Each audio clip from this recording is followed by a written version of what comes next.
Yes, sir. We are back. This is week 8 of the Sunday spread. You already know what it is. Devin Caney, Barrett Brooks, Sean Bell, giving you the best betting you can possibly get. We're going to go through the best games. We're going to give you our best bets. But first, we got to recap what we did last week. All right, where we were dead right, where we were dead wrong. And I'm going to be honest with you. My sports world is in shambles right now. My betting world is in shambles. My sports teams is in shambles. Yeah, R.I.P. to the Mets. R.I.P. to the Mets. So sorry to hear about Why the sarcasm? Why are we going to start the show off like this? Right. You asked for it when you wore a Mets hat. I've had enough. You rubbed the salt in my wound Yes, when they knocked the Phillies out. So I had to. Oh, I get it. And I thought you were going to get a little more because you really, dug in. Can I just say, now it's been 2 weeks. I was so mad when I walked in. Because driving in here that morning after the Mets beat the Phillies, I was like, if Sean Bell is wearing I didn't even know you remembered I was a Mets fan. a Mets hat. What do you mean? Because we don't remember? but we talk on the show about how we respect each other's boundaries with our teams. Like, we don't rub it in. We won't text the other, about if our team is losing or playing poorly. I'm like, I think he'll respect that. Like, I think he'll Wasn't it 2 follow days the later? rules. It was like a day later. It was a day later. It was the too. morning Yeah, after, Yeah. I think. But I got to walk around in this city hearing everything y'all have to say. Oh, I can't just wear a so hat. hard. I didn't even That say moved anything. to New York. I didn't even say anything to you. I just wore my hat silently. I didn't brag. I didn't text. I should be allowed to wear my gear. Oh, and it came in threes too. New York beat us in threes, man. They ended my Sixers career last week. Yeah. Last year. Then they turned right back around and ended my Phillies career. You know what I'm saying? I mean, come on now. Now we just had poetic justice in beating the Giants this weekend. So it was poetic justice, but still, you know what I'm saying? Still, so like New York was I deserve this. digging. I deserve this. So I thought it was gonna be a lot worse. I get it coming in here because I almost wore my David Wright jersey, but I said no, I'm gonna hold on. I'm not gonna wear my David Wright jersey. I'm not gonna wear a Francisco Lindor jersey. I'm just gonna leave it alone. Just gonna wear the hat. Oh, thank you. Thank you for keeping us in your thoughts. So dead wrong and dead right. We got to start with Devin because Devin lit up the group chat, dude, and it was screenshot after screenshot after screenshot of green marks, money made, jealousy was in my heart. No, I thought we were gonna come in and have lunch on Caney. I thought she was gonna come in lunch here on Caney.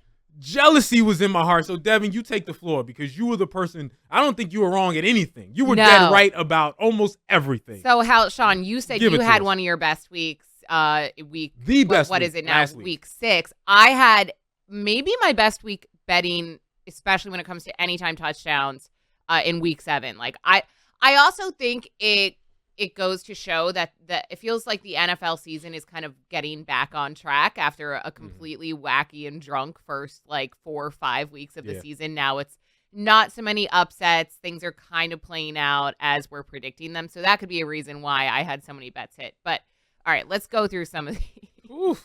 I'll do my anytime touchdown. So Jamar Chase hit, Nick Chubb hit, Aaron Jones hit. That was one. Another one, Josh Jacobs and Joe Mixon hit. Another one, another Nick Chubb touchdown, Jahmyr Gibbs touchdown, Joe Mixon again, Kenneth Walker III again. Oof. Saquon Barkley, first touchdown score. Knew he was going to get in there early. Would have liked to see maybe 2 touchdowns from him, but I don't care. It still hit. Then I had some props. Let's go through some of these. We had Dalton Kincaid, 25 or more yards. Amari Cooper, 60-plus receiving yards. James Cook, anytime touchdown score. Amari Cooper, anytime touchdown score. Hit. Kyle Pitts, over 40 receiving yards. Bijan Robinson, over 87.5 receiving yards. Kenneth Walker III, over 66.5 rushing yards. Drake London, 5 or more receptions. Drake London, anytime touchdown score. I couldn't believe how many you went with Atlanta, and then Bijan getting over. Yeah. I was like, receiving yards? I'm like, I understand rushing, but receiving yards? Yeah. I don't know how. What made you do that? He's a dual threat like that. I don't remember my analysis. I think I mentioned Bijan. So it was hard because I didn't know with the Falcons, he and Tyler Algier are both getting some action, or at least they did in week 6. I keep forgetting. And you were hesitant too. You were hesitant. Yeah, but I just went for it there.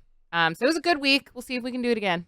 Oh, of course, I went with Andrews. A great week. Mark Andrews? Yes. He did. I thought he did get a touchdown. That's what I'm saying. I went with him. Of course, he lit it up. 2 Yeah. touchdowns this week, Okay. you know. But then, you know, Seattle Falcons. How in the world does Seattle beat? Seattle beat the Falcons. I just thought it was going to be a clear-cut game in which Atlanta took it. Falcons jumped on them early, you know. So the Falcons got jumped on early, and it was crazy. Then the Packers. I thought the Texans were going to, you know, that'll be an easy run for them.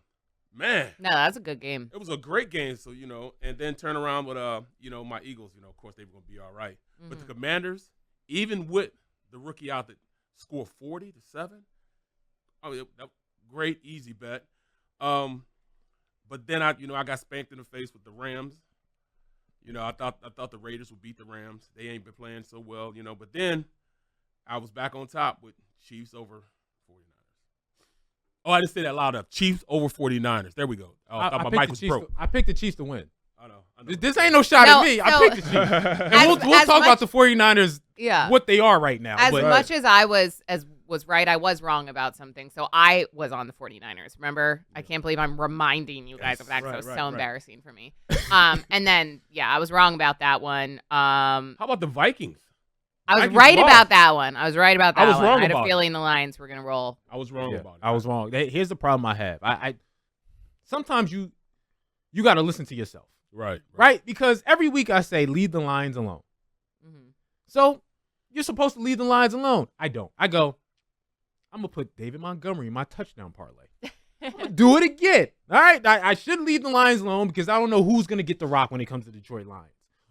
So many options. All my parlays hit with Saquon Barkley, Derrick Henry. Me too. Jamar Chase. Me too. Yep. Because I only did one. I did 1 of 6. David Montgomery doesn't hit. Why? Because Jahmyr Gibbs gets the rock way more than all of a sudden. Because David Montgomery usually is at least their fourth quarter rough and tough guy. No, Jahmyr Gibbs got all the carries, got 2 touchdowns in that game. Mm-hmm. You know what I mean? In a blowout in Detroit, just a lot of points being scored. You think David Montgomery at some point is going to be one of those individuals. Right. Stay away. So listen to myself. I need to listen to myself more often. Not just myself. Devin, you said the same thing. We go back and forth about this. Hey, leave Detroit alone. I didn't leave Detroit alone. I did. So I got a good tip on Detroit because we always talk about how we never know who to choose in our parlays, and I had a Jahmyr Gibbs anytime touchdown score. So they will alternate a lot. So David Montgomery had a big game in week 6. So I was told to always take. So now this upcoming week, I would take David Montgomery again. But you might be jaded from that. I'm too jaded. You're probably correct because that sounds right. Right. I'm too jaded to go either way. Because the one week that rhythm doesn't happen, it'd be the week I pick David Montgomery. Jahmyr goes off 2 weeks in a row. And I got to issue my second apology. My second apology of the season. Uh-oh. I am sorry, Russell Wilson. I know we are not big Russell Wilson fans in here, but apology is old. Because I said, y'all are tripping. Justin Fields, he got you to 4-2. Justin Fields was on his way to having a season, if he started every game, of having 30 touchdowns and 6 turnovers. He was on his way to having a really good season. Mm-hmm. Russell Wilson went in there and lit it up. It was a clear difference on quarterbacking styles and the ability to open things up. Russell Wilson got in there, and all of a sudden George Pickens goes crazy. All of a sudden, I'm looking at Pickens this week and every week to say, okay, Russell's going to make sure he gets the rock and he goes off, that he's going to have 75+, that he's going to get a back shoulder throw in the end zone to get a touchdown. This just opened up a lot, especially if you're a bettor, for the Pittsburgh Steelers offense to bet on their players to have more offense and to score more. But we've talked about how the Steelers were kind of boring to bet offensively because they were just always kind of a defense and then run the rock, just kind of like dink and dunk down the field type of offense. And now they put up 30 or more points in back-to-back games. Like they have a good passing attack. Well, they have a good passing. Well, they have an even better. And Najee Harris is doing well too. Well, he's playing with a chip on his shoulder. Number one, but number two, I really think that Russ is going to open up the offense simply because he has a better understanding of the passing game and how to lead receivers as opposed to throwing the guys that are open. And that's the biggest difference between he, and his counterpart. So, Russ say, look, I may be old. Y'all may think I'm done, but I'm not done. You know what I'm saying? I'm doing this because I love the game. Mm-hmm. I ain't got to work. I got a billionaire wife. I'm doing this because I love the game. So that's why he's doing what he's doing. He loves the game. and he went out there and was dropping dimes. He started out a little rocky, but then he started dropping dimes. And quite frankly, I just didn't think he had that left in him. Mhm. If I'm being honest with you, Mhm. I already knew Aaron Rodgers had nothing left. Right? Like we knew that was Yeah, the case. we all agreed on that. We all one. agreed on that. I didn't think Russ had anything left, not to this nature, and he clearly does. And again, I think this Pittsburgh Steelers team, it changes your perception. I mean, we'll talk about futures and all that other stuff, but I'm now looking at the Steelers as, are you a Super Bowl contender? I mean, the rest of the AFC doesn't look like juggernauts. Now, granted, Baltimore Ravens look unbelievable. The Chiefs don't look great, but they're still undefeated, right? You still got the Houston Texans who lost this week, but the Pittsburgh Steelers, why wouldn't you put them right in that bunch of teams that can get to the AFC Championship game after you see, again, you still got TJ Watt, you still got that Pittsburgh Steelers defense, but now that offense is opened up, you got the run game. It's like he's back in his Seattle days where I got a great defense, got a great running game, I can do play action, and I can just make plays when I need to make plays 4 or 5 times a game to open this game up and win. How do y'all feel about Pittsburgh Steelers now, their chances of potentially being a contender, a real contender? I'm your open squad. to that. Yeah, I'm open to that simply because, you know, when you have a quarterback that people can rely on, you can get the ball out. It's only going to open up the running game. So with that running game being open now, it's just leading to them being just a better team. I mean, in general, they already have a boss defense, but they're healthy now going into this. I mean, there's nothing can stop the Steelers right now but the Baltimore Ravens in their division. Mm-hmm. So who wins that game? That's going to be a great game. When do they play each other? Ooh. That's always a good game, but this year especially, it's going to be a great one. Yeah, I'm not sure, but yeah, you're right. It's going to be a great one. Let's talk about some of the news popping up this week. Trades. Yeah, you mentioned the Chiefs, and not looking. Did they just drop a dime great. with Hopkins? Yeah. Oh, my God. I mean, we're going to talk about futures in this show, but it's like, you know, the video, like the meme of Jesse Pinkman where he's like, they can't keep getting away with this. That's how I feel about the Chiefs. Right. Like, come on. It feels like they're just blessed by the football gods. Yeah. Right? Like, it's just. Or the refs. Andy, yeah. Hey, Andy. that could be the football gods. Like, hey, we're going to put you in position. We are going to give you the right things. Like, it's always going to break your way. And to be able to get a guy like DeAndre Hopkins, but the question also is DeAndre Hopkins still, what is he still? Yeah, that's true. And we don't know really because he's been with the Titans. Purgatory. Like it's hard to evaluate the talent of a player. He is older. Like you have a good point in that we don't fully know if he's going to come in and be the D-Hop that everyone, you know, knows from years past. I feel like we haven't brought his name up once on this show. Yeah. So, I don't know. But granted, he doesn't have to be. Yeah, and Right. he's like they have literally no one else. Like the Chiefs are one of many teams who are getting decimated by injuries. So it can't hurt. All I'm can't say, hurt. Yeah, all I'm gonna say is It's this: not going to be negative. anytime your quarterback can make Juju Smith-Schuster look good, Big Hops has enough in his tank to really look good. You know, but you know Juju's out right now. They bring in Hopkins. That to me is an upgrade. Either way you look at it, it's going to be an upgrade. Regardless, it's an upgrade. And let's talk about this move. Tua, back, expected to play week 8 versus the Cardinals. Barrett, I'll go to you first. As a player, what is your thoughts? I'll just open it up. As a player, and thinking like a player, I would have came back also. And, you know, I understand, you know, with the injuries and he sees what former players are going through right now. But we're talking about the love of the game that's, you know, made you rich. The love of game is in his family. You know, he's got a brother that's, you know, trying to make it happen too. It's you know, that's why they play the game in Hawaii. You know what I'm saying? Hawaii, this is a way. There used to be boxing and stuff like that to get him over. Get him over and making money now. I think. Well, let me ask you this question: with head injuries, what would have made you stop? Nothing. Right? Because you asked. Oh well, that answers it right there. Right? Because you go. I'm dealing with it right now. Ankle injuries. I'm dealing with it right now. Makes you stop. Yep. But head injuries you can come back from. Yeah. Right? So now you got to ask, all right, you get 6 head injuries, 7 head injuries. At what point do you go, or Maybe your that's family enough. makes you go? I guess your family can't make you. But I guess you answered that. Nothing. Nothing, no. I mean, it also has.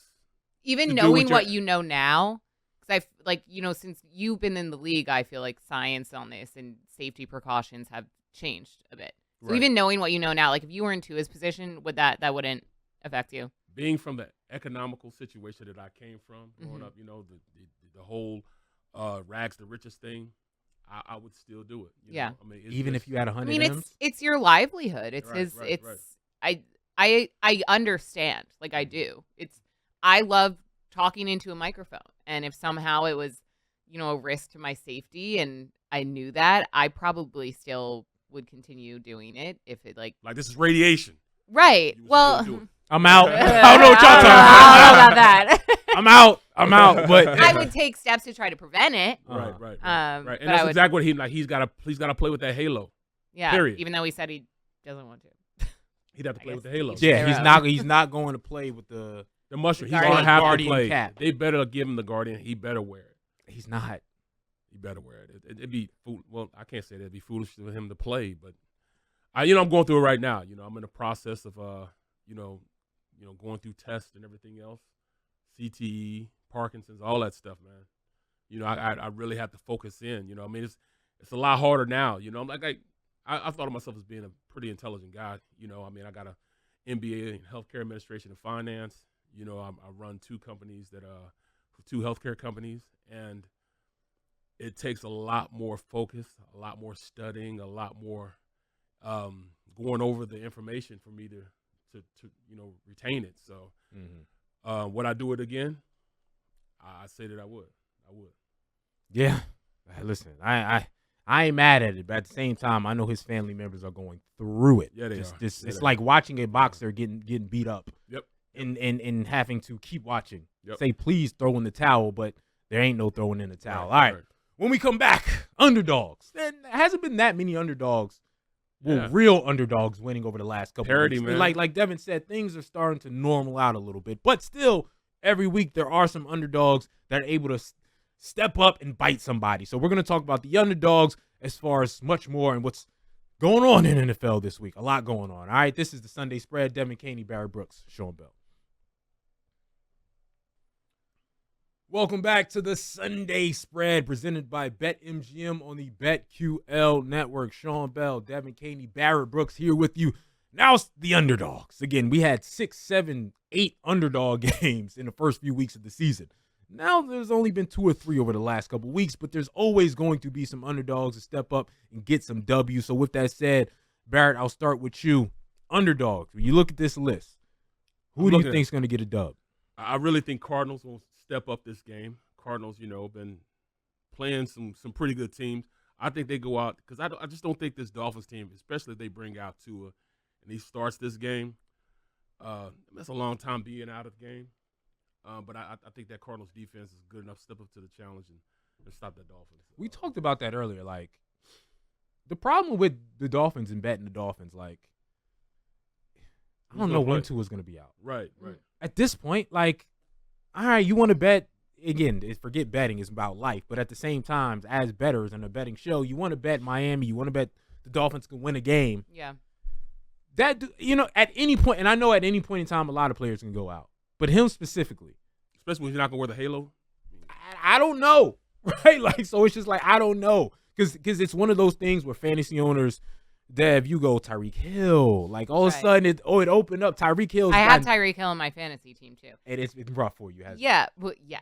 Well, and it stinks because the Dolphins used to be one of my favorite teams to bet because, like, they had Raheem. I mean, they still have these guys. I don't know why I'm talking about them in past tense. Yeah. They have Raheem Mostert. They have Devon Achane. They have a Tyreek Hill, Waddle, and we just don't know what version we're going to get. And it's been very, very underwhelming, to say the least, but also understandably so. But I just haven't been betting them because you don't know. It's so unpredictable. And even this week, like, I just don't think I'm gonna do any prop bets when it comes to the Dolphins. It's an interesting game also? The Saints and Chargers. Like, Is what it? version of the Saints are you going to get? Derek Carr is still out. He's still out, but still, man. There's only one version of the Saints right now. Well, it is but the bad version. Can we talk about what a fall from grace? Do you guys remember, what was it, week 2, week 3? When the Eagles were going down there to play them, they were rolling. They just the number one crushed offense. the Cowboys. Right. Yeah, we're like, oh, we're so scared of Derek Carr and the Right. Saints. The And, most points through 2 weeks since in a decade. yeah. Yep. They had 91 points through 2 weeks. Yep. And now not so hot. Not so hot. Now it seems like they're almost playing to get their coach fired. Well, yeah, that too. But, I thought defensively they would be a lot better than what they are. Yep. Honey Badger back there, Davis back there. I just thought they would be a lot better Yeah. than that, I actually had them as my fantasy defense, and I just Right. dropped them because Right. they But were when not your playing offense well. is so bad, your defense is on the field so much, lot putting more, your defense in right. bad positions. It's almost impossible for a defense to be great. All right, and Right? saying It that, ain't the what about 2000s the Chargers, no more. though? Why are the Chargers playing as bad as they're playing? Well, I think the Chargers are on the cusp of trying to figure some things out. Like, Justin Herbert had his best game of the year so far, even despite a loss, having over 300 yards passing and really doing some things. They couldn't get in the end zone, but having over 300 yard passing. We know their defense is pretty good. I despite losing and they're 3-3, I still think they're a quality football team. Yeah. Right? So and a quality football team trying to learn what Harbaugh really wants to do and get used to Harbaugh's, decision making and lifestyle when it comes to how they play football, 2 tight end sets, a little tougher, rougher type of football. And they don't have again, their they're deep threat. Quentin Yeah, Johnson's out. and their offensive weapons have traditionally been awful this year because they let go of Mike Williams and Keenan Allen and things of that nature. So if offensively someone steps up when it comes to their weapons, I like what they could potentially do. Dev, what sort of upset you looking at? So it's harder to choose these upsets this week because, like I mentioned last segment, I feel like finally we're in the normal world and not the upside down when it comes to these NFL games. I like a lot of the favorites to win. If anything, like I have a few teams that I think can cover because the spread is a little large for me, but there's really not a team here, maybe aside from the Eagles who, and I know that you're going to call me a homer, but I do think that the Eagles will beat the Bengals. Aside from the Eagles, winning just on a money line. So I like Eagles plus 110 versus the Bengals. I like the Browns covering the spread against the Ravens, but I'm not taking Browns on the money line. Otherwise, there's really not a team that I see upsetting and winning outright against the favorite. Let me say this. Look at the Cowboys. Let me and say the no. 49ers. Don't even do it. Nah. I was going there first. Nah. That's my upset pick. Really? Cowboys over the 49ers. Ooh. Oh, use the Cowboys to win. To beat the 49ers. Yeah. And the yeah. Cowboys are plus 165. The 49ers are starting They're so the injured. equivalent of a G League team. Yeah. I've never in my history of covering sports, and I'm a 49er fan of watching them, seen a team this injured. They're starting practice squad players at the 1, 2, 3 spots. They have 8 Pro Bowlers out. Yeah. 8 Pro Bowlers have missed time. Yep. They have 4 All-Pro players completely out. Mhm. Brandon Ayuk, for the season. For the season, the 49ers for the 5th game in a row have had an in-game injury that have not cost them the game, but altered the game and their ability to win the game. Brandon Ayuk, Deebo Samuels was in the hospital with pneumonia right after the game and couldn't play in that game. Brandon Ayuk is out for the season. Yeah. Juwan Jennings, their 3rd wide receiver, is out. Right? Christian McCaffrey's still out. Elijah Mitchell still out. They had practice squad running backs getting time. George Kittle, foot injury, didn't practice on Wednesday. He could be out.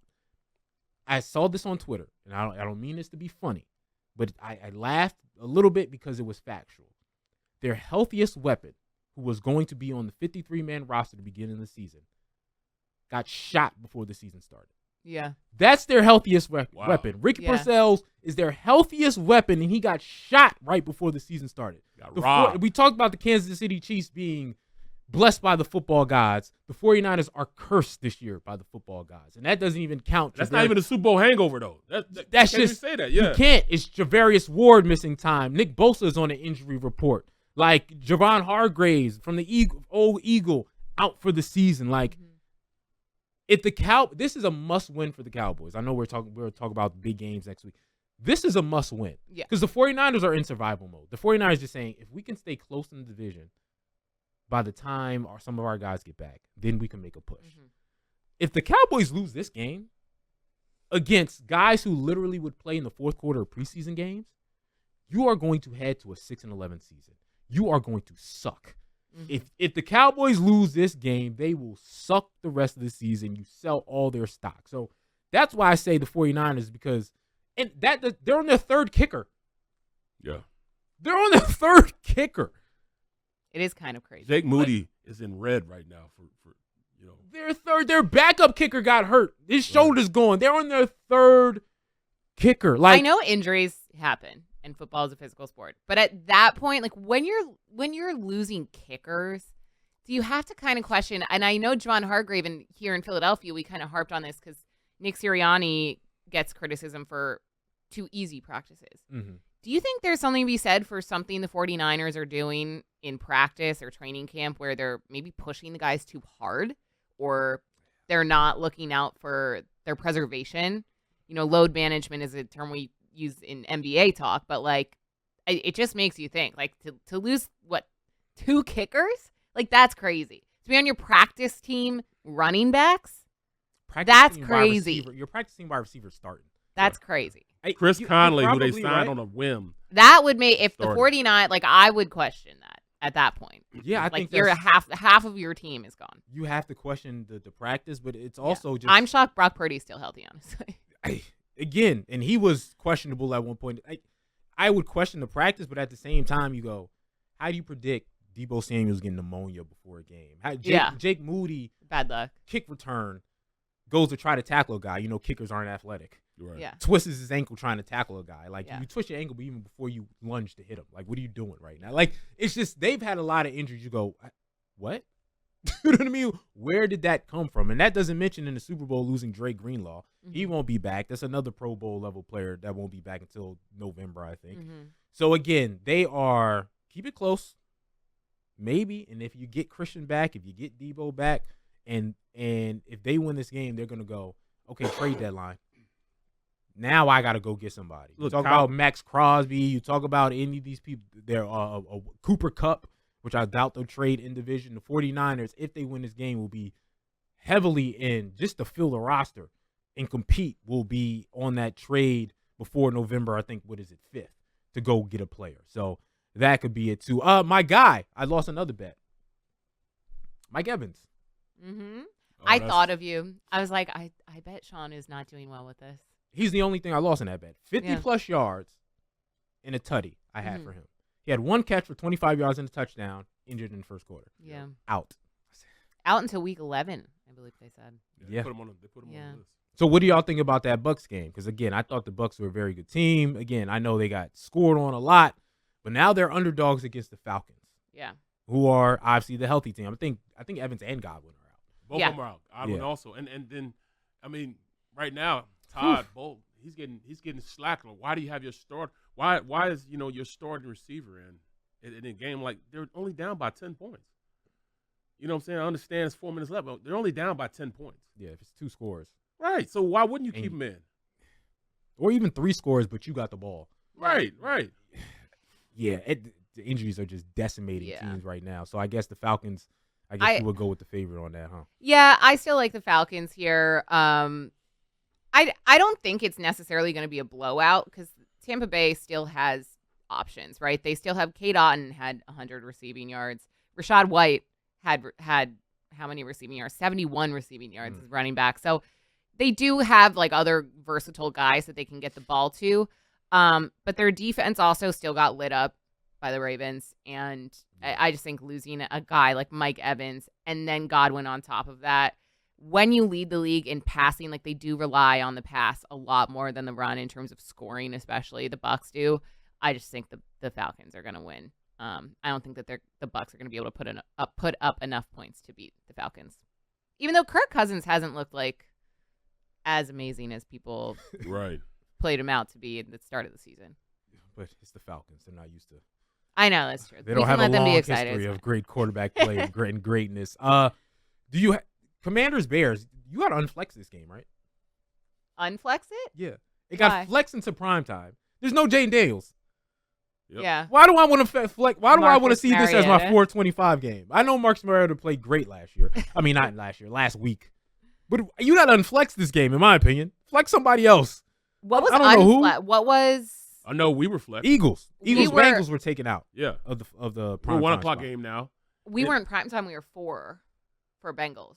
Eagles were unflexed for their Jags game in week 9. Okay. Both games were. These Yeah. last 2 games got flexed. One They're from like from Eagles, 4 they to weren't 1, fun to watch. and then next week. Yeah, the Eagles Jags was unflexed because of the Jags, I think. And then Um, the week after that, they're going from 8 to 4. mhm. 405, isn't it? Mhm. 405. Mhm. you know you suck when you're not suck, but you know they don't want to watch a game when you're a 405 game. Right. I know. Not one, not 425, 405. I know. Yuck. 405. Not 425, but Look, 405. my sleep schedule loves it. So I'll take it. Any takers on? I'll say this last one. Any takers on Patriots Jets? Are you at least the Patriots play great, really good defense. They were competitive for the first half last week. Maybe this is my hate for the Jets and wanting to really see them buried. Mm-hmm. But can the Patriots beat the Jets? Knowing what you know again. Maybe. I need to see more from Drake May. I was actually Drake May, impressed by what we saw from him, and that's a tough spot to come out and play in London in like in your NFL debut. I thought he played well. I mean, you can't get worse really than where the Pats were at, so they're kind of playing with house money at this point. I am just glad that we're all in agreement on the Jets and that they're just not good. They're just not a good team. Like, can we all give it up? Why are we giving them so much? Not us, but like just everyone. What we're giving them so much airtime, and I get Aaron Rodgers is Aaron Rodgers, and like that's what comes. A-Rod the GM. A-Rod the GM. Yeah, and it's not working. So, I don't know. I could maybe see the Pats winning, but I'm not going to bet it. But it's a division, though. When you got a division game, you never know what a division game. Yeah. Devontae Adams is just not smart, man. There you go. Like, I just don't understand. Like, I go back to it. Like, I'm not playing with my friend if my friend sucks. Right. Like, I get one to play with your friends, right? Like, if Barrett's like, yo, I got a intramural basketball team. Word, I'm gonna come play. What's up? Yep. We 2-5. But I ain't Devin, I'm gonna go to that other strangers team. They 5-1. Right. They got. We about to win a chip. Barrett, I love you, bro. I'm trying to win a chip here, though. Like Hop say, you know what? If I'm gonna get traded, y'all got. I'm going to Patrick Mahomes' team. Yes. Right. You got to trade me to Andy Reid. What we doing? Like, I'm sure Hop got a whole lot of friends around the league. Right. The former quarterback he wants to play for. But Devin, again, look, Pat McAfee. I'm at his house. Right. At his house. Take another L. Who cares if you're at his house? I just wish he made some. Was it like a day later? He's at A-Rod's house? He was at his house. And oh, by the way, drafted in the same draft class as Mike Evans. Mike Evans has more yards, has more touchdowns. Just want to put that out there. We got it. And I believe more catches. Yeah.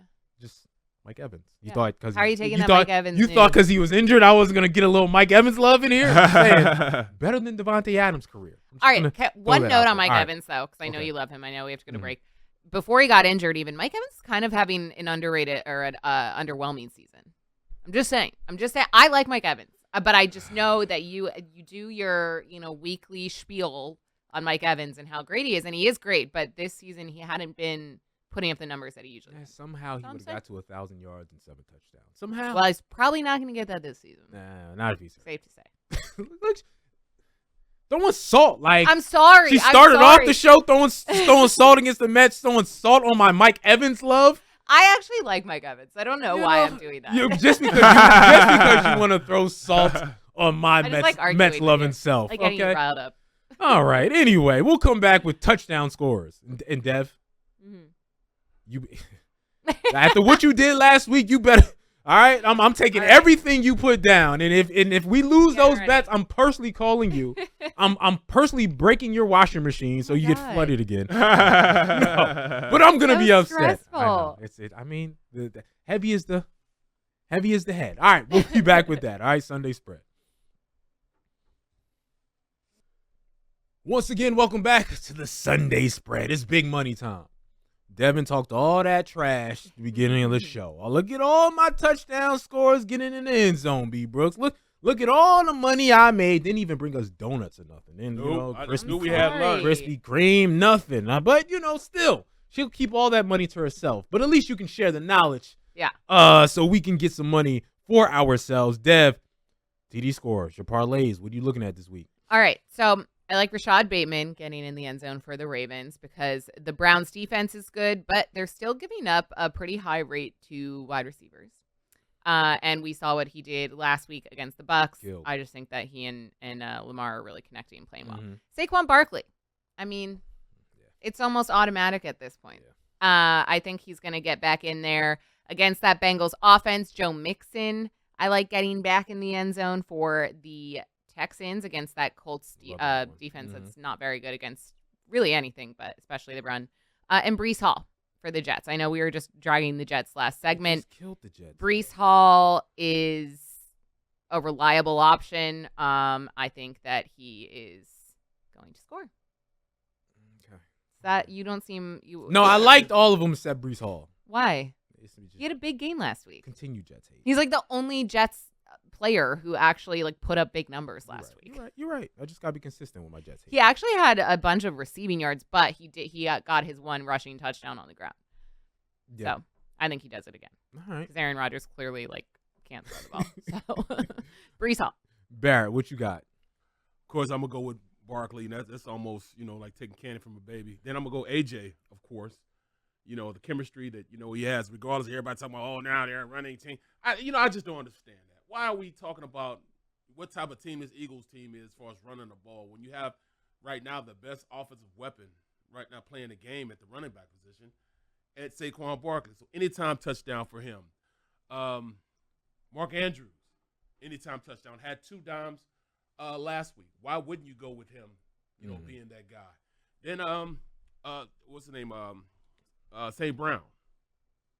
In that offense and the way they're clicking in Detroit, unbelievable. And they won't have Jamison Williams this week because he's right. Suspended. That's right. Oh, right. yeah. He's suspended. So Yeah. so you got to go with that. And then it's tough for me right now when I'm going with Najee Harris because the passing game is looking so good for him. But I just can't stay away from the allure of Harris anytime touchdown. It's really hard, but Wait, you like that or you don't? I love it. I like that too. I love it. Even with him throwing down, even though with Russ throwing dimes like that, I'm still going to go with him anytime touchdown. With Giants defense, what they just gave up to Saquon Exactly. on the ground. So. Exactly.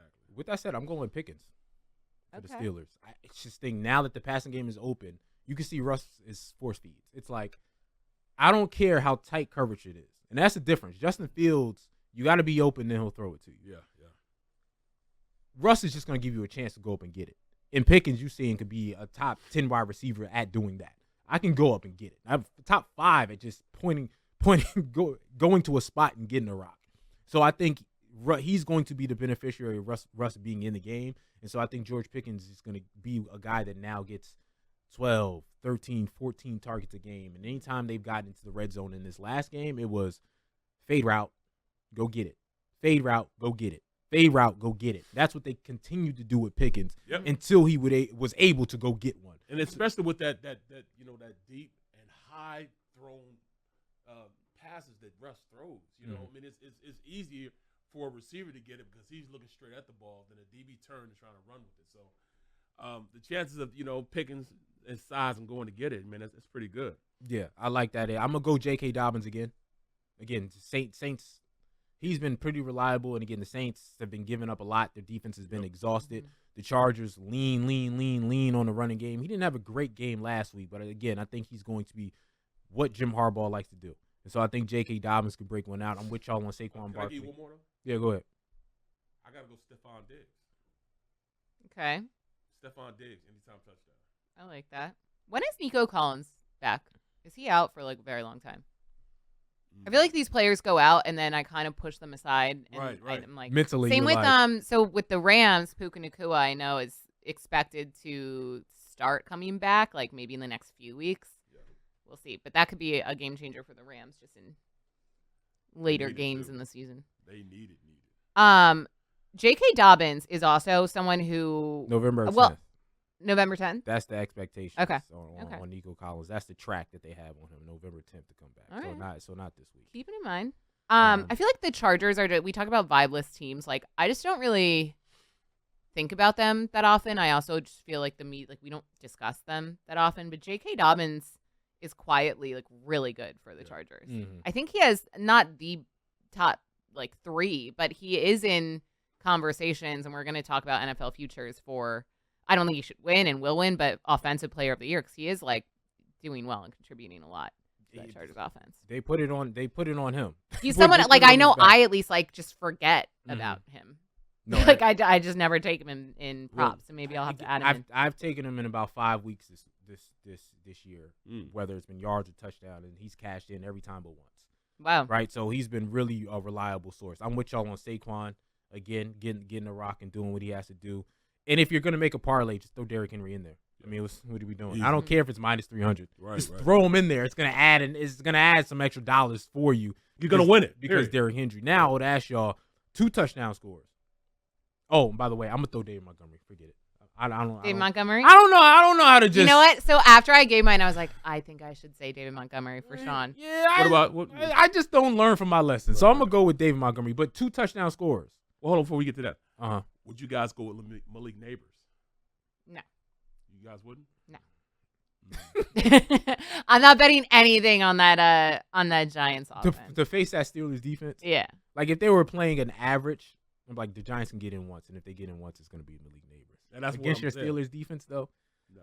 You know what I mean? They're too good, and they're like, all right, we're gonna make sure Malik doesn't get off. I'm gonna look at him, and I'm like, Malik, bro. I mean, the first half, the season, the first 3 or 4 games, he was unstoppable. Mm-hmm. Now, let me throw some 2 things at y'all. First, I'll do 2 touchdown scores. If y'all would have had bet on someone to have 2 touchdowns this week, who would it be? And I'm taking away Derrick Henry. You're not allowed to say him. If I take away Derrick Henry, who would you think about having a 2 touchdown type of game? I know that's a tough one to look at. When you look at the again, I think J.K. Dobbins is going to be somebody you can be interested in. Again, the Saints defense has been terrible. The Chargers are going to be able to score. They're going to be able to run it up a little bit, and he's going to be the main source. I think J.K. Dobbins is someone to look at for that. If I'm going to do anything, I think Najee Harris is someone to look at also for the Steelers versus the Giants. Again, Giants got lit up by Saquon Barkley. Najee Harris coming in. I think he's going to be a big thumper for them. I think that's another one. 2 individuals. 2 touchdowns. I would have to go with Jalen Hurts. 2 tush pushes. That's a good pick because 2 tush pushes. I would go with Jalen Hurts. Yeah. Touchdown. What do you call him? A touchdown merchant? Yeah, he is a touchdown merchant. It pisses me off because I pick Saquon every week, so it's just. He's going to take one away from whatever running back. I actually, for the first time, I mean, not like super pissed off, but I was annoyed in their game against the Giants because I thought, I didn't bet it, but I thought Saquon was going to have like multiple touchdowns, and he could have, but they just did the tush push so many times. Can we be honest? Like, I hate the tush push. Now, if you can use it and you can win, you should use it. Right.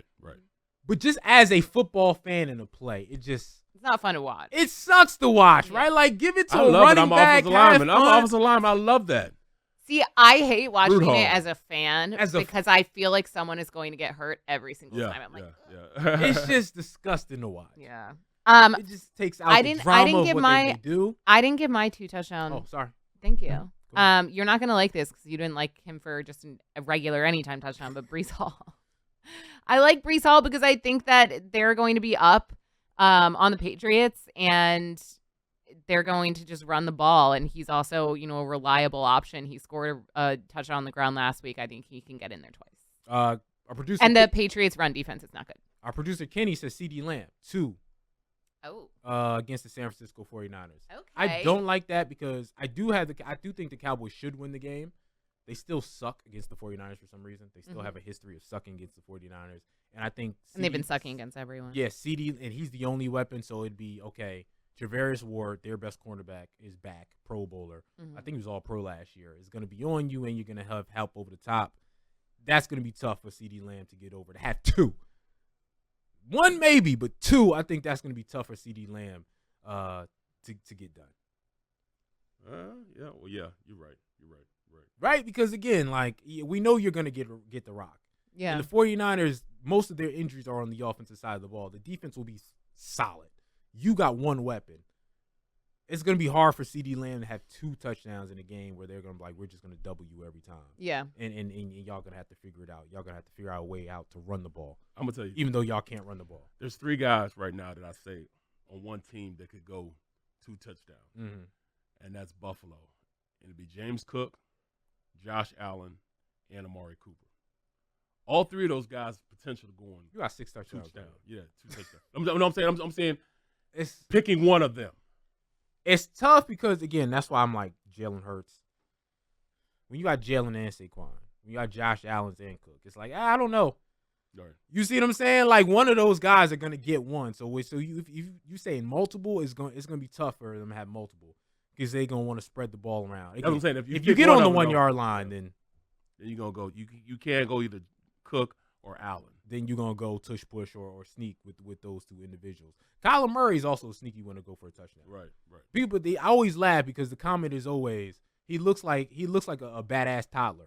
Yeah. Can't nobody He catch. does. Like, Wasn't that's it how he last looks year when he there runs. someone edited a video of Kyler Murray looking like a toddler, like running away from their parents with Yes, dad. Yeah. that's what he looks like. Yeah. But again, it's effective and he's quick and he's so fast that he's against the 49ers. He threw up the deuces at the 40-yard line because he was out. Last week he threw up the deuces at the 10-yard line because nobody's catching me. Like that mofo's quick. So he's another one when he gets on the edges that you can bet. I would bet him to have over 50 yards of running this week also because he's been on his giddy up. So 50 yards and anytime touchdown could be a good bet for Kyler Murray. That's another touchdown guy that I'm going to throw in there for the Arizona Cardinals. Again, facing the Dolphins. And the last one I'll say is Tyreek Hill. Anybody? No. Sure. With Tua being back? Sure. Why not? No, he does play a lot better when Tua's in. And, he's yeah. all of a sudden to air it out again. I'm scared of when Tua will be out. But if he's able to play a whole game, why wouldn't you say Tyreek can come back? I mean, just like that, because he's going to feed him. He's going to feed him. He has to. Yeah. He has to. So that's going to be an emotional game for them fellas. We'll see how it sort of works out for them and see if they can sort of get it done. But again, I think that would be another interesting one. All right, when we come back, futures. We're about almost halfway through, right? We almost halfway through the season, like 40% through the season. So has things changed? Has your Super Bowl pick changed? Has your MVP pick changed? Who's in the lead? Who do you got? We're going to go over several futures this week and tell you what you should be betting and what will happen in February. All right, this is Sunday Spread. Barrett Brooks, Devin Caney, Sean Bell. Welcome back to the Sunday Spread presented by BetMGM on the BetQL Network. Sean Bell, Devin Caney, Barrett Brooks. All right, time to make some changes. Or if you're stubborn, like myself, you may not make any changes. Say, I'm just going to ride till the wheels fall off. But it's future time. Let's before we say look at the futures, let's revisit the futures we had earlier this year. What were your Super Bowl picks? Remind me. Mine were the Eagles and Chiefs. Repeat of Super Bowl 2 years ago. How you feel about that right now? I'm still kind of confident in it. If I'm thinking about it, and I say it every week. If Saquon Barkley wins the rushing title, Eagles in the Super Bowl, and they win the Super Bowl. Okay, so, all right. That's Eagle faithful right there. Devin Caney. So I was looking up my picks because I just want to confirm. I'm fairly certain I had the Lions from the NFC and the Chiefs from the AFC, and I actually still, if not, feel more confident about that matchup now that we are here in Week 8. Both teams just look great, and the Chiefs just added DeAndre Hopkins, so like they're on the path. That's They cheating, just man. expect a three-peat from. It seems like from you're the Chiefs. cheating. How do you do that? That Yeah. seems like you're cheating. Yeah, that you should feel good. I had the Niners and the Texans. I still feel kind of okay about the Texans. I still think it's possible. I still think they'll be in the AFC Championship Yes. mix. Yeah. Put it that way. 49ers, like I said, are cursed. Like, if they all of a sudden get healthy, then I think they can still, because the NFC, no one's running away at the NFC, they can still potentially get there. But nothing in my soul says that they're going to be like, okay, injury stop now. Yeah. We're going to get everybody back, and we're going to be healthy by the time the playoffs Well, they did starts. it last year. They went through a 4-game, just a 4-game disaster. Ended up getting to the Super Bowl. Yeah, but they weren't that injured. They just weren't playing well when they went through that. They had a couple injuries. Like Trent was hurt during that time. Debo was hurt during that time. Yeah. So they had some key injuries. Yeah, but they didn't have. Not like they are now. You know what I mean? Like this. 2 kickers though. Come on, man. How Two kickers, your top 2 running backs, your top 3 wide receivers. Wow. Like it's something different. So again, I bad juju there. I do not feel confident about this 49er pick stuff anymore. Mhm. As you know. How are they ranked 5th though? I mean, how they? Yeah. Again, I'm looking at the odds right now. The 49ers are in the 5th spot. They're 11-1. The Chiefs are number 1, plus 400. The Ravens, the 2 spot, plus 550. The Lions, plus 750. Bills, 11-1. Niners 11-1. Packers 14-1. Vikings 14-1. I'll continue. Texans 15-1. Eagles 16-1. And then it's a big jump to the Bengals at 25-1. So with that said, Dev, we'll start with you. I guess you're just sticking to where you are. Or do you feel any different? I'm sticking with the Lions for sure. I think that the Lions will advance from the NFC. They're just playing really, really well this year. And I think Dan Campbell is just an incredible coach. He's done great things with that team. What intrigues me is the AFC, because we say the Chiefs. I think we're all just kind of resigned to it at this point. It's Patrick Mahomes, Andy Reid, we got it. We know what the Chiefs do. But if you look at the AFC, I mean, I'm curious to see how the Chiefs would do in a playoff situation against the Ravens, who seem to be coming into their own. Lamar Jackson is playing really well. And also the Bills. The Bills are a really good team this year, and Josh Allen is playing the best football that we've seen from him. So maybe they can be dethroned by, I would say only probably the Ravens or Bills would have a chance to dethrone Patrick Mahomes and the Chiefs. But I don't feel as confident in the Chiefs. I think it's easy to just say, they go every year, they're my pick. But I could see the Ravens or the Bills upsetting the Chiefs this year. Yeah. The Ravens have been balling. They've been really good. They look good, really good. Good. And their offensive attack, Bateman, Zay Flowers, those guys have been catching the rock. Barrett, I'm still going with my picks.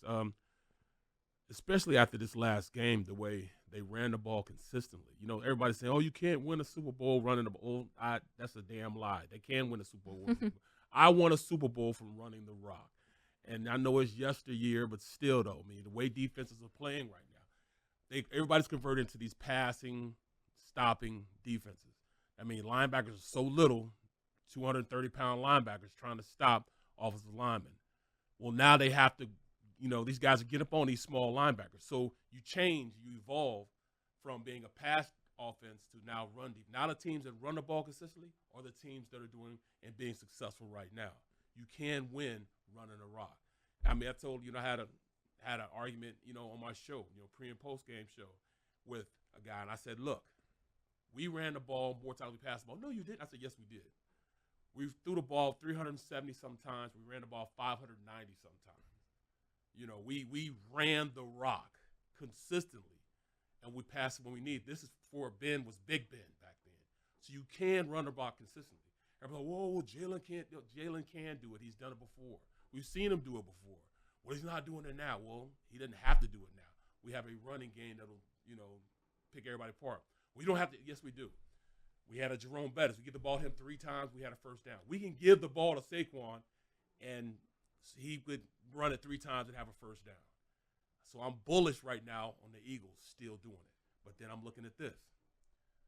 Defensively, we got to get on track. Yeah, right now, they're going in sucks. the right direction. We're going in the right direction. You played the Giants. I'm just Is saying. it going in the right direction, or did you just play the Giants? We'll see this weekend with Cincinnati. That's true. Did they go? But then I'm looking at this. The AFC. The AFC right now is in a position where, man, you're right. You're absolutely right. The Bills and the Ravens. Ravens almost look unstoppable. They almost look unstoppable. You can't stop the run. And right now, they're passing the ball just as good as anybody in the league. Jackson is running around and getting it to wide receivers that are catching it, number one, but their run after the catch is unbelievable. So yeah, it'd probably be if I'm going in any direction, I'm saying Eagles still stay there, but we might have a different opponent, like the Ravens or the Bills. See, I'm not bullish like y'all. I'm out on my picks. The 49ers. Ravens. Probably not. Yeah. Again. Texans could. They could. They could. I think they could be like a sleeper pick, right? Get healthy, no one expects them. Yeah. When they get Nico Collins back, I don't know. Nah. Because to me, and the funny thing is, I feel more confident. No, I don't. I'll take that back. But I feel like the Niners have a higher ceiling than the Texans do right now. Right? So I don't even, because I said at the beginning of the season, I say it because if the 49ers, again, miraculously get healthy, right? If those players who are not out for the season come back, then they are still I think, more talented team in the NFC than almost every team in the NFC, right? Like, just from offense and defensive perspective, if those guys get healthy, there's still more talent. There's still top 2 to 3 talented team in the NFC. But the Ravens, again, I think the Ravens are balling out of their mind. And my thing is always, can you be a top 10 offense and defense? I know people don't care about defense anymore, but I do. Can you be that? The Ravens are most definitely that. And while the Texans have DeMeco Ryans, they don't necessarily have the talent that DeMeco Ryans needs to make that team a top-tier defense. So they do good in spots, but they're not going to be a top team. The Ravens can continue to be that. Obviously, the Chiefs are always the big dog. But if I'm not picking the Chiefs, I'm going to pick the Ravens. In the NFC, you're right. The Lions look the best. But my worry about the Lions is you're worried about Aaron Glenn. It doesn't fit my mindset of, can you be a top 10 defense? So, yeah, you can explode, but when you get into playoffs, you got to play some of these tougher teams. Aiden Hutchinson being out. Yeah, so that was a future in week 1. I had Aiden Hutchinson as my defensive player of the year winner. So that's obviously not happening. Like, that's a really big loss. Yeah. Huge loss, yes. I also think, like, in terms of sleeper picks, I would take the Texans in the AFC because Mahomes hasn't faced him. Like, he's unfamiliar, where he knows Burrow, he knows Josh Allen very, very well. NFC, the Vikings are still a good team. Like, they lost to the Lions last week, but very close game. And I think that because it's Sam Darnold and it's the Vikings, we just, like, don't really, at least for me, like, count them as a true contender, but they still have a really good record. I'm just not a believer in any team in the NFC right now. I'm be honest with you. Even the Lions? No, because of their defense efficiencies, I think they're going to be a team that wins every 12. The Vikings have a solid defense. Vikings have a solid defense. I don't feel great still about Sam Darnold being the guy, calling him the guy. I just don't feel someone has to emerge in my mind, but I don't feel great about any of those teams. I don't feel great about the Eagles, 49ers because of injuries. No one in the South. I just don't feel great. So I still think someone has to emerge as a team. So with that said, let's go to the next future. Okay. MVP. Who y'all got MVP? Right now, I don't remember who I said at the beginning of the season. I think I said Pat Mahomes. Yeah, I said Pat Mahomes as the MVP. Who do y'all have as the MVP? Do y'all remember who y'all pick at the beginning of the year? I don't remember who I had. I really don't. Okay. Lamar Jackson is number 1 right now, plus 250. Did I say CJ Stroud? I might have had him. I think you did. I know I you think had no, Texans I doing did. I something. said Okay. CJ Stroud. So let me say Pat Mahomes plus 400, Josh Allen plus 550, Jared Goff plus 700, CJ Stroud 11-1, Joe Burrow 14-1, Jordan Love, Jaden Daniels 14-1. Barrett. I'm gonna go Pat Mahomes, and that's where I went last time. Pat Mahomes at the beginning of the season. Mahomes is, I mean, he's still right now, to me, the best quarterback in the league. Even though his touchdown to interception ratio was still there, he's just out there trying to give his team every opportunity to win the game. So I would go Pat Mahomes. Lamar is right there. I didn't think Lamar would be this as prolific as he is right now. I know he'd be good, but I didn't think he would be this good. Right now, he's playing at an all-time level, So, I mean, that's what my pick was. If I was to look at it now, I would put them both on the same line. You know what I'm saying? I'd put them on the same line. I'm going to go with Josh Allen. I'm changing my pick to Josh Allen. CJ Stroud's been playing like fine, but I don't think just like standout football. I think he won Offensive Player of the Year in his rookie year last season. I expected him to be the most valuable player this year. But Josh Allen, the issues that have plagued him in past seasons don't seem to be bothering him or don't seem to be an issue for him this year. He's exceeded my expectations, as have the Bills this season. I did not think that they would be as good as they have been. And I know that they've kind of faltered here and there. They're not a truly dominant team week by week by any means, but I think that they're just going to get better now that he has Amari Cooper. He has a good option to get the ball to. Yeah. And I think that's really going to help him excel. But Pat Mahomes has not been playing great. He hasn't. He has not been playing I know great. he's up there, and I know they're undefeated, but he hasn't played great. And look, just the record I'm sure, right. I'm sure in the postseason he'll do Mahomes stuff and like Mahomes magic. Yeah, but right now I'm going to Josh Allen. Well, if you think who's the number 1 guy right now, I would have to say it's Jared Goff. He's playing the best at the quarterback position right now. That's a good point. He is the best. I think the best rating still. He's like completed 1 million complete passes in a row. Yeah, two things for me, but I'll get back to Super Bowl real quick. Quick underdog. Steelers would be my long shot at 30-1 with Russell Wilson. With Russell Wilson with his first game back, with the way he plays, and if he develops and gets more comfortable with that defense that wins 9 games every year with Kenny Pickett and terrible quarterbacks. With Russell Wilson playing like that, I think they would be an underdog to go. Again, as a long shot. They're not the team I'm picking to win a Super Bowl, but if you're talking about long shot odds, 30-1, I like the Pittsburgh Steelers' chance to get up in the mix. MVP is disrespectful to me. Why? It's not even close. It's Derrick Henry. Like, what do I understand quarterbacks are quarterbacks, but none of the quarterbacks have been played great. Patrick Mahomes, Josh Allen's played great, Jared Goff, but none of them have played at historic levels. Right? Like, Lamar Jackson has played better in his other 2 MVP seasons than he's played this season. Derrick Henry is on pace for 2,000 yards. Derrick Henry has 8 touchdowns, 873 yards. His average yards a carry is 6.5. That's crazy, man. That team who's playing the best, in my opinion, in football is being ran because of Derrick Henry's ability. He's number 1 in carries, number 1 in yards, tied for number 1 in touchdowns. With 6 and has 6.5 yards per carry.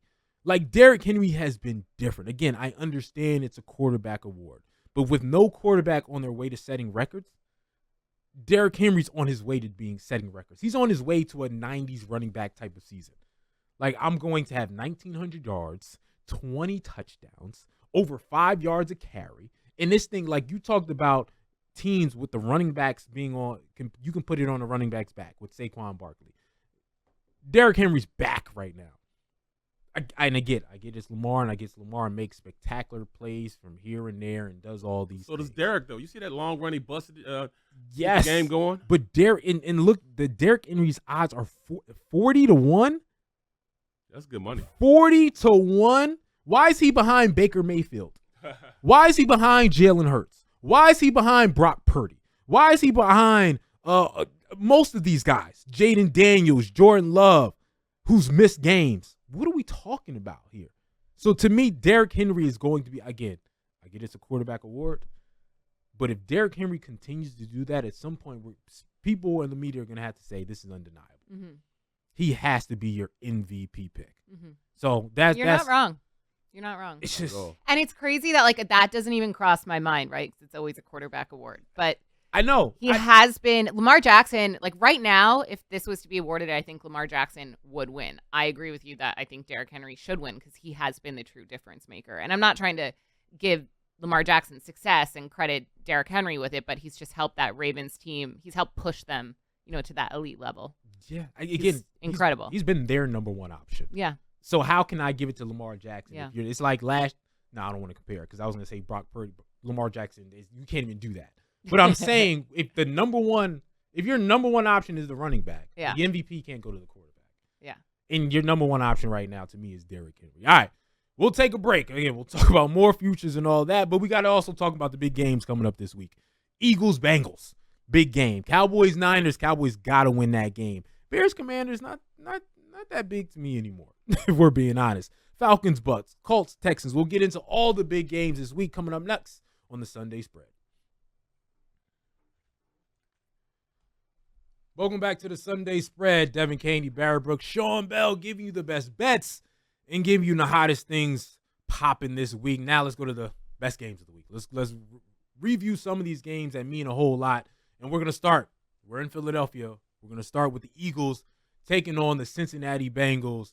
The Eagles, dominant win over the Giants, but in Philadelphia, it doesn't feel like a dominant win because we don't like things, we're pessimistic, and we're going to critique it anyway. So it doesn't feel like the big win that it was. So they got more to prove, especially because now they're facing a real quarterback wide receiver combination with Joe Burrow and Jamar Chase. And the Bengals always start off terrible. So they really are behind the 8 ball and have to get some wins together in order to be in the playoff race and to get into the playoffs and make some noise. And again, October, November is usually the time that the Cincinnati Bengals play their best football. So with that said, Dev, I'll start with you. Eagles, Bengals, what's your outlook on this game? So we like to do this funny thing here in Philly where, especially this season leading into a game, it's, the Giants are playing really well. They're actually like a pretty good team. I think they might win. It's going to be a close one. And then when the Eagles blow them out, it's, but it's just the Giants. It's fine. It's not impressive. We kind of underrate their wins. I think the Eagles really needed a solid, that is the first game, their 28-3 win over the Giants, that the Eagles have beat a team by more than one score since a full year, 365 days ago when they beat the Miami Dolphins. So they needed that. They needed a fun, convincing win, and they got it. And for the most part, came out healthy, which is always my biggest concern on that MetLife turf. But these are two teams looking to keep their momentum going. Joe Burrow quietly has the second best quarterback rating in the NFL right now. He's playing good football. I think they got off to a rocky start. They're going to be playing for more than the Eagles are in this one because they're trying to dig themselves out of that hole that they got themselves into to start the season. The Bengals are. And they're going to be more rested. The thing is, I think the Eagles win the defensive battle here. The Bengals defense has not been playing well despite Joe Burrow kind of getting back on track. And the Eagles defense has been playing really well. I know that you don't believe in them, but we have to credit these young cornerbacks. Their secondary has not been giving up really anything to opposing receivers since that horrible Bucs game down in Tampa. And I think that they are going to be able to handle this Bengals offense and Jamar Chase and T. Higgins. Bengals don't really run the ball that much. If that's a concern, that hasn't been an option that they've used on their offense. So I think that the Eagles I think it's going to be close. I think it could be a field goal type game, but I like the Eagles plus 2.5. Looking at it from that, same vantage point, I'm pretty secure in that defense playing better simply because I really think Vic Fangio, the defensive coordinator, really understands how to get the most and maximize the effort out of the guys he has playing right now. Mm-hmm. Young, physical, fast defense. He's going to blitz more because he believes those guys on the back end can cover better because they're too young to know that they can't cover a guy like, Chase. So I like our matchup against them. I think they'll be all right. I don't know if Orlando Brown's going to be back for this game, and that's just another guy that this defensive line can go out there and really take advantage of it. Cody Ford, if he's starting the game at left tackle, it's a big, huge game for our pass rushers, and they could go out there and play well. They have a pretty good offensive line.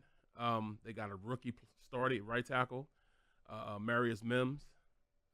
He's okay, but I think that Huff can really maximize his game and go in and get another sack. On the defensive side of the ball, for Cincinnati, I think you can run the ball on them. The secondary right now, they're a little banged up. Safety, they need some safety help. But I think overall, this will be an exciting game to show this defense can play against a top-tier quarterback and really play well against, one of the best receivers in the league and, Jamar Chase. So, I like their ability to go out there and do that. Can Jalen Hurts keep up with the scoring of a Joe Burrow? We'll have to see. But I'm going and being kind of bullish on them, really playing well and beating them, beating them pretty good. I got the Bengals. They played Deshaun Watson and Daniel Jones the last 2 weeks. And that's why you don't believe in this defense that these guys have. That's the major reason why. Guess who the Bengals have played the last 2 times they played? Who? The Giants and the Browns. They both played the same teams. Yeah. And I still believe in Cincinnati more because in Philadelphia, their history against great quarterback wide receiver combinations are atrocious. And I don't care what defensive coordinator you've had over the last 3-4 years.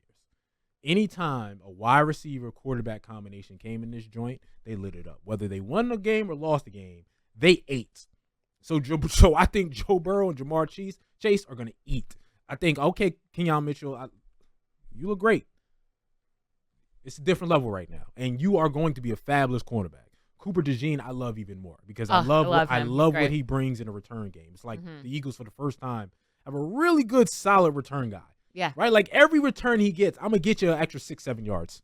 right? Like, I'm going to return it. It's not going to be I get stopped right there. I'll get you some extra yards, 5, 6, 7 if I don't break one out for 15, 20.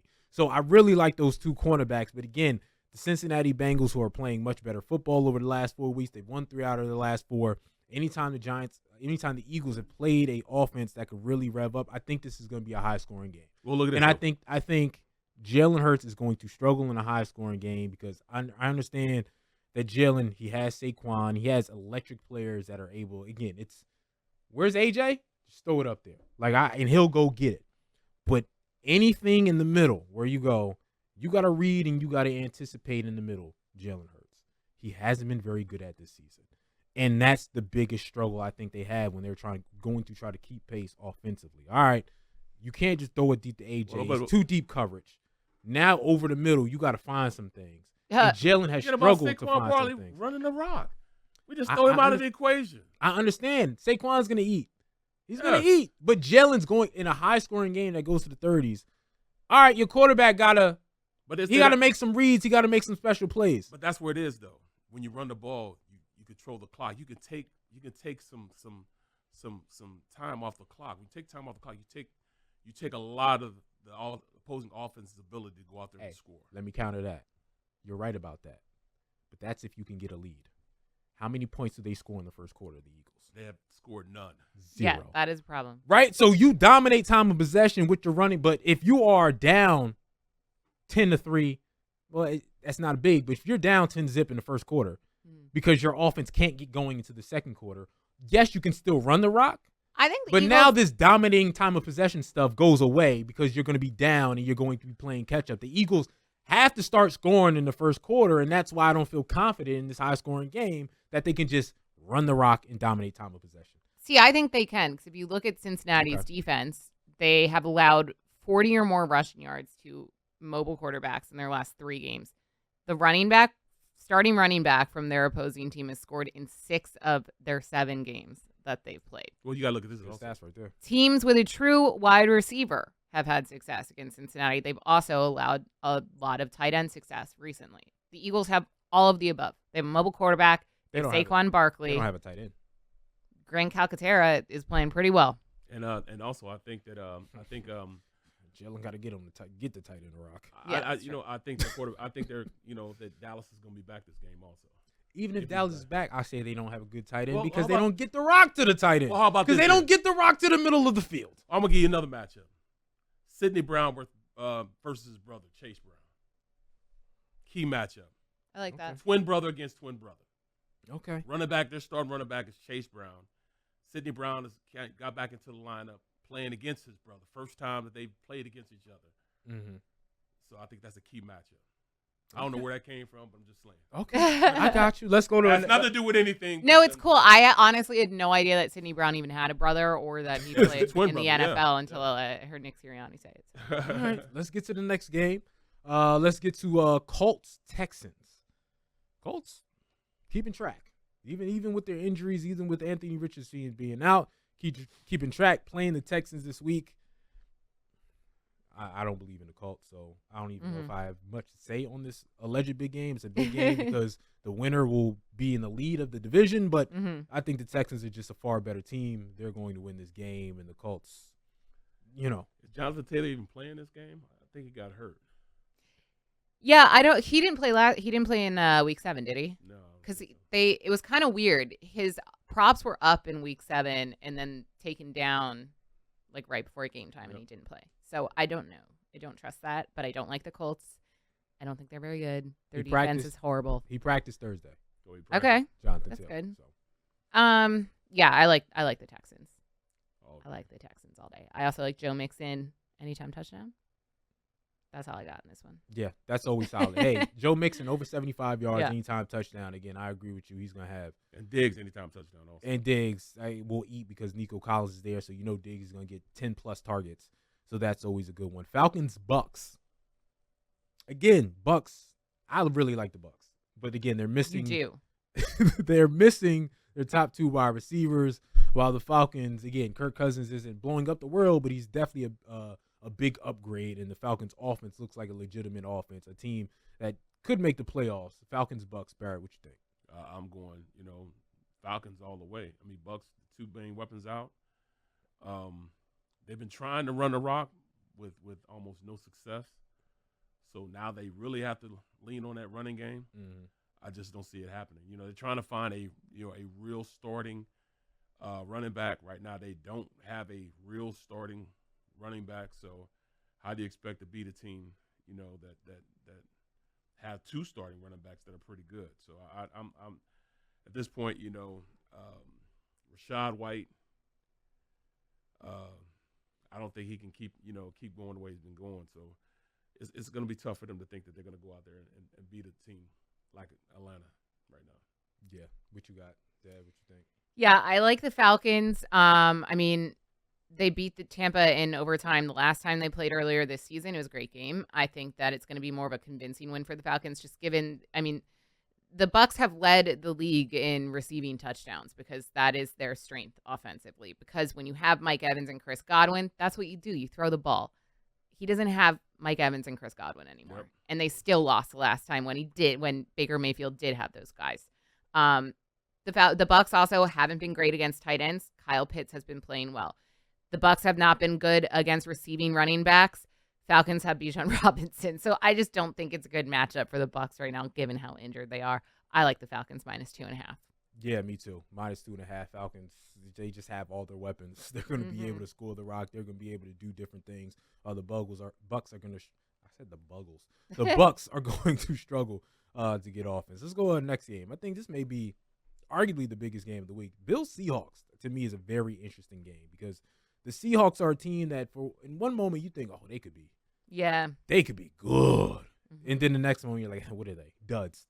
Phonies, right? Geno Smith's been like that all year long. They got DK, they got Lockett, they got Kenneth Walker. They got all the makeups of what you would think would be a really good team that can compete in an NFC and an NFC West that doesn't look so great, but then they'll throw up duds and lose games that they shouldn't lose. While you have the Bills, again, a team that we all think is a really good team, a team that's 5-2, Josh Allen doing big things. Now, mind you, the Bills have yet to beat anybody of substance. They beat the Cardinals, they beat the Dolphins, they beat the Jags, they beat the Jets, they beat the Titans. So their strength of schedule has been weak. The 2 good teams that they had to deal with was the Ravens and the Texans, and they lost both of those games. Yep.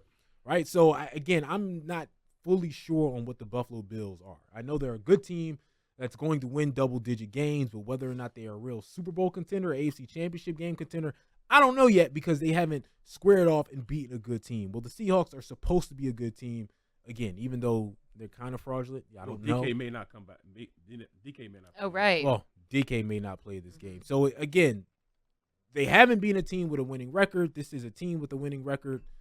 Devin, what do you think?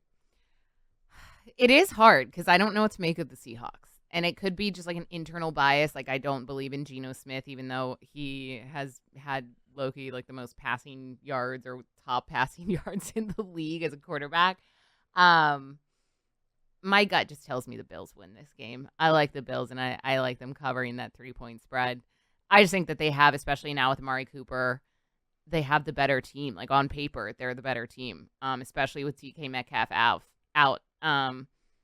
If anything from the Seahawks, like, I would take Kenneth Walker props. The Bills haven't been great against receiving running backs.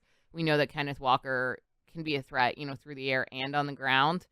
But I'm taking the Bills. Yeah, like Geno Smith, most passing yards so far with 1985. Like, that's crazy. By over 100. I mean, Baker Mayfield. Because when I Yeah. think of a passing quarterback, not that it's, I just don't think of Geno Smith. Yeah, you think as of that Pat, kinda, you think of Joe, yeah. you think of CJ, you think Jared of those Goff. guys. Yeah, you don't really think Geno Smith is going to automatically because the talent level you don't think is up there, but he has those type of yards. But again, the elite quarterbacks aren't on top. It's Geno, Baker, Brockton, and Kirk. Interesting. When it comes to pass, then Lamar Jackson, who you wouldn't necessarily put in the not. passing yards category either. So the top 5 guys aren't the guys that first come to mind when you're going to necessarily bet who you think is going to have the most passing yards. What do you think about this game? And I just think, with the addition of Amari Cooper, I just think this Bills offense is just going to take it to another level. They already have a really good running back in James Cook, and they like the way he stretches the field in those stretch plays he run. He get the ball to the outside, he run in between the tackles. They use him in the passing game. I like both of their tight ends, Dalton Kincaid and Dawson Knox. So I just think they're the more balanced team. I think they have too much for that Seattle defense to handle. And with DK, you don't know if he's gonna play. Yeah, they like Smith and Jigma. He's a really good wide receiver, but they want him to be the number 2. Well, right now he has to play like a number 2, and then put Lockett at he's gonna have to play at the number 1 wide receiver position. So they can run the ball consistently, but I just don't think they have enough firepower to stop and hang with this Bills team. They're playing dynamic right now. Yeah, I'm with you too. I've always said from the beginning of the season, I think Seattle's fraudulent. Fraudulent when it comes to really competing in the playoffs or go to the Super Bowl. You're a good solid team, but they're a 9-8 type of team. They're a team that to me is not spectacular on defense. Yep. And their offense can be stymied, and Geno can be stymied because Geno's not an elite quarterback, even though he's going to pass for a lot of yards. And I think Buffalo, despite not having beaten anybody for real, are a team that has a history of beating for real teams. So it's going to get there, and with, like you said, Amari Cooper in the mix, the number 1 wideout, it's just going to get better, and they're going to be a real competition. All right, we got to take a break. We'll talk about a couple more big games: Bears, Commanders, Cowboys, 49ers, then our best bets. All right, this is the Sunday Spread. Devin Caney, Barry Brooks, Sean Bell. All right, welcome back to the Sunday Spread final segment. Before you enjoy all the games, Sean Bell, Barry Brooks, Devin Caney. We're talking about some of the big games. So let's go to this game. It's not as big this week as we thought it was going to be because Jaden Daniels isn't going to play. But Bears Commanders, 2 teams where you go, oh, bright future. Bright future. And they're 2 franchises where you said, you sucked for a long time and you're always going to suck. But, well, not anymore because you found your guy at quarterback. Again, the Bears, really good defense. They're better this year than I thought they would be by far because of how good that defense is. DJ Moore, all the guys playing very well. And the Commanders, again, Marcus Mariota came in and lit it up for them last week in Jaden Daniels' absence. So that is just a well-run franchise right now with a good offense that's able to spread some things around. Barrett, I'll start with you. Bears, Commanders, who do you pick? But at the same time, even with Jaden Daniels out, your thoughts on those 2 franchises and how they're turning it around? I just like the quarterback position right now. I'm not a firm believer in Marcus Mariota. Of course not. I'm just not. So when I look at their offense, Zach Ertz he's found a home there. You know what I'm saying? He's found a home there, but does he believe in his ability to distribute the ball the way he needs to? I can't see it this week. He went in with the lead and was able to make some stuff happen. But if anything, I would have to go with the running game. Let me just say this to cut you off, give you a piece of information. Washington, again, at the time of us recording it, says they plan to attempt to practice Jaden Daniels on Friday. I still don't think he'll play. Okay. I still don't think he'll play. You don't want to get him out there and then all of a sudden, we have, And that's according to Adam Schefter. Yeah. But, you look at the Bears, they're doing some stuff that, I didn't necessarily think that they'd be able to do this early, with Caleb Williams. But I think, he steps it up. I think they step up. I'm going with the Bears at this point. But let me ask you this. Whose future is brighter, the Bears or Washington? If you had to pick one team to be – I had to go with Washington. Okay. Their future is better. With their quarterback, Jaden Daniels. Since he's not there, I look for this Bears team to win this game. Keenan Allen, Odunze, Moore. I think they have more than enough to beat this thing. And plus, Allen's out for Washington's defense. Mm-hmm. So with him not being there, I just think that's a significant injury that they can't handle the run against them. And Swift has a big game also. What you think, Dev? So I like the Bears -1.5. It's actually one of my favorite bets of the week, especially because the Commanders won't have Jaden Daniels, who's their greatest strength offensively. The thing is, the Commanders' defense is still not good, whatsoever. The Bears have really been coming into their own. They're coming off a bye, so they're going to be rested. While the Commanders' offense has been great and rolling, the Bears' defense is holding offenses to under 17 points per game. Their pass defense holding quarterbacks to the lowest rating literally in the league. Their only really defensive blind spot is tight ends. It doesn't really worry me too much. And Caleb Williams on the offensive side for the Bears seems to be coming into his own. We're seeing DeAndre Swift get stuff done on the ground and through the air. He's had 70 or more rushing yards in his last 3 games. So I just really like the Bears in this spot, especially given the Commanders' injuries. And the Commanders' defense is just going to continue to be their weakness. So to your question to Barrett, whose future is brighter, I think the Bears' immediate future is brighter than the Commanders. I think the Commanders' long-term future is probably better than the Bears. Yeah, I'm with y'all on the Bears. If Jaden Daniels was in the game or if we was for sure healthy, that would be a different question because I think, again, if we're talking about the rookie battle between Caleb and Jaden, Jaden's the better quarterback in my opinion, right? Like he would be the rookie of the year. Now he's going to miss time, so who knows? But he would be the rookie of the year, and he has a better future and potential. So I would pick Washington to win this game. Washington is a better run organization, I think, because they rehaul everything. They overhaul the entire organization. It's hilarious here, top to bottom. I know. You're like, right. What? You're right, but it's crazy to hear Yeah. anyone say Washington is a better run organization. But Right. they overhauled it, so you're right. And it's crazy because Washington's more surprising to me also because think about last year. Trade away Montez Sweat. Trade away Chase Young. You trade away Dotson at the beginning of the season. That's crazy. Yeah. That's You thought it was everything. punt season for Yeah. Washington. Right, Like, right. they can't win. They traded away their best defensive players, traded away what was their number 2 wide receiver at the time. They can't be good. Yep. And now they're really freaking good. So, yeah, I'm with y'all with the Bears only because Jaden is out. So it's a sort of a no-brainer for me. Last game, the Sunday night game, Cowboys-Niners. Two train wrecks. I wouldn't touch it with a 10-foot pole. I wouldn't touch that game. Why? Just 2 badly run organizations right now. I mean, not badly run. 2 organizations that can't find any get right at all right now. They don't have any get right. Yeah, for 2 different reasons. Too. Right. Right? You got the Cowboys because Jerry Jones is, yelling at media members, telling them Right. he's going to get fired and not bringing things in. And the 49ers is just the bad luck team. Yeah. Okay. That's crazy because one's not luck, one's just straight bad luck, and one just bad owner, badly run organization. Yeah.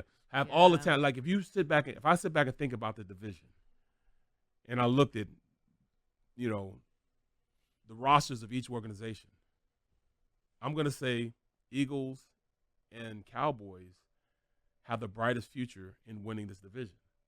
But you can't look at it that way. You got to look at, really the records are probably the best way to evaluate what this division's all about. The records. And it's usually not like that. But it's the records that are really showing and pointing you in the direction of which way these organizations are going. Not good. Dev. I don't love this game. I don't think it's going to be very fun to watch, honestly. I think what gives the Cowboys the edge is just that they have slightly more guys healthy. I think Micah Parsons is expected to be fully back, and that's massive for their defense. Yep. The Cowboys have no running game. Like the fact that they haven't gone out and tried to trade, and maybe they haven't just failed for a running back. Like their option is Zeke Elliott, who's like 50 years old. It just makes no sense to me that their really only offensive weapons are Dak getting the ball to CeeDee Lamb, who's going to be covered when they're playing a good defense. He's been dropping a lot and he of hasn't been good. Yeah. So, and like Jake Ferguson is a good tight end. That's pretty much it. Yep. Honestly, I might take a Ferguson touchdown. It could be like a tight end game if George Kittle is healthy enough to play come game time. Mm-hmm. But even that, like I don't know. I honestly think I'm just going to stay away from this one because it's not going to be a pretty game. I wouldn't. Line sucks. I Cowboys' know. offensive line sucks. Yeah, I know. I think the Cowboys will win. I'm not betting the game because I can see the Cowboys choking this game away. Right, like the 49ers had no business winning the game based on their injury report. Right, based on your top 3 wide outs going, your tight end is going, your top 2 running backs are going. You have no business scoring and winning in this game, but they can certainly win this game because you look at Jake Ferguson and you go, yeah, but you got Fred Warner running across the middle, so that's going to be a little bit tough. CeeDee Lamb probably going to get doubled, and all right, you're going to run the ball? No, I don't think so. Like, you're not going to have, like, this could be a game that just is ugly and sort of disgusting to watch, and teams aren't able to do much, but it is interesting to see what Kyle Shanahan will do for the first week. He'll be able to say, at least I know what I'm going in the game with. right? Like, it's not going to be some surprise injury, some surprise pneumonia, surprise illness, and that will show if Kyle Shanahan is as brilliant as people think he is to be able to game plan these practice squad players open and to score some points. And the good thing about this for the 49ers actually is, as a 49er guy, is what's happening with the 49ers has just helped them with the price tag of Brock Purdy. Yep. All right, like, you ain't getting the Dak deal. Maybe you get the Baker deal, right? Like, I'll give you the middle of the road 3 years, 100 million, or just 40 million a year, as opposed to the guys are now getting the 60 mil. Yep. I'm going to give you the 40 mil, and that will give me the ability to go continue to sign great players and bring in players. So this stretch may have helped their future, because with them losing and Brock's played okay, but not able to really get it done by himself, is going to hurt his price tag, which is going to help the 49ers in the future. But again, I still think the Cowboys need this game desperately. Yeah, they do. They're coming off a bye. Yep. You come off a bye and lose to the team that always beats you, that is decimated with injuries, you're going to win 6 games this year. They have to win this game. This is desperation mode for that franchise. With that said, we got to go through our best bets. We only got a few more minutes. Dev, I'll start with you. What's your best bets of the week? All right. So I like Bears -1.5 over the Commanders. I like Russell Wilson anytime touchdown. That's what I was just looking at. So the Giants defense obviously just gave a ton of yards on the ground to Saquon Barkley, gave up a couple push touchdowns to Jalen Hurts. They are allowing the second most rushing touchdowns to quarterbacks. Russell Wilson, I know he didn't run as much in his debut with the Steelers. I'm not saying he's going to run all over the field against the Giants, but I do think he will get in the end zone for the Steelers. So those are my 2. And then I also like DeAndre Swift over, I believe it's set at 56.5 right now on BetMGM. I like him getting a lot on the ground again, and that number is kind of low compared to what he's been doing the last 3 games he's played. So I like that over my anytime touchdowns: Rashad Bateman, Saquon Barkley, Joe Mixon, and Breece Hall. I like it. Even the Breece Hall one is. Why do you hate Breece Hall so much? It's more about me wanting to see the Jets lose. Yeah. I like Breece, but I want to see the Jets lose. So yeah. I need to see him not be great. Barry, what you got? I'm going Falcons -2.5. I'm going with the Falcons with that. I just think that the Bucs now are just done with their 2 starting receivers gone. I'm also going +3 with the Cardinals beating the Dolphins. And then you know what? I know it's a lot of points, but I'm going Ravens 8.5 -8.5. I'm going with the Ravens. I think that'll be a pretty good game. And then of course I got to go with the Eagles. They're at this point they're winning. So, but then I got anytime touchdown. Mark Andrews, Jalen Hurts, Saquon Barkley, Amari Cooper. Add him and James Cook into the equation. Yeah, I like both of them too. Yeah, and then I'm gonna go Josh Jacobs. I'm put him in there. Josh Jacobs. I think he looked good last week. So yes, I'm going Josh Jacobs. So I'm gonna go a six leg parlay. Anytime touchdown with those guys. Okay, I like it. Again, anytime touchdowns. David Montgomery. I'm not gonna say that loud, but I'm gonna throw it in there because I always throw it in there. My 2 faithful are always Derrick Henry and Saquon Barkley. Like, why wouldn't they score touchdowns once again? I sneakily like. Again, I talked about the Jets not being good, but Devontae Adams, baby. I'm on the borderline, but I just feel like they're going to.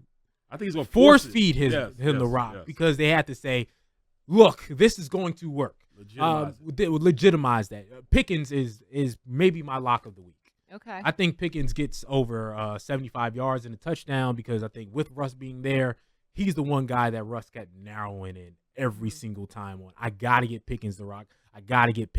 So I'm going to go there. I want him to be your best friend.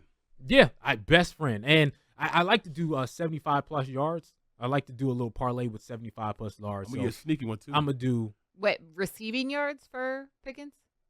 Yeah. Okay. 75. But in general, I like to do a parlay of 75 plus okay, 75. So Pickens is going to be in my 75 plus. Joe Mixon is going to be in my 75 plus. Saquon Barkley is always in my 75 plus. Derrick Henry is always in my 75 We love plus. a themed parlay. Yes, just always. And Jaden Reed for the Green Bay Packers. Didn't have a big week last week, but he is their number one target. I think he gets 75 plus also. So those are our 4 guys that I think are guaranteed for 75 plus. Let me give you one more for the tight end before we go. Oh, boy. Pat Freiermuth being, Russell Wilson's tight end now. Yeah. That's always a quarterback's best friend. Okay. Yeah. Tight ends failed me last week, so I don't know how I feel about tight ends. That's why you heard me only talk about Mark Andrews. Only I thought tight ends were back this season, and they all only failed brought me. up 1 and 2. All right, we got to wrap. The Sunday spread. All right, there's going to be screenshots and angry text messages during our text thread, so we'll let you know what it is this week. Probably Devin winning a lot of money and me getting screwed out of someone being a yard away from hitting my parlay. That's normally how it happens for me. Once again, it's the Sunday Spread presented by BetMGM on the BetQL Network. Barrett Brooks, Devin Caney, Sean Bell.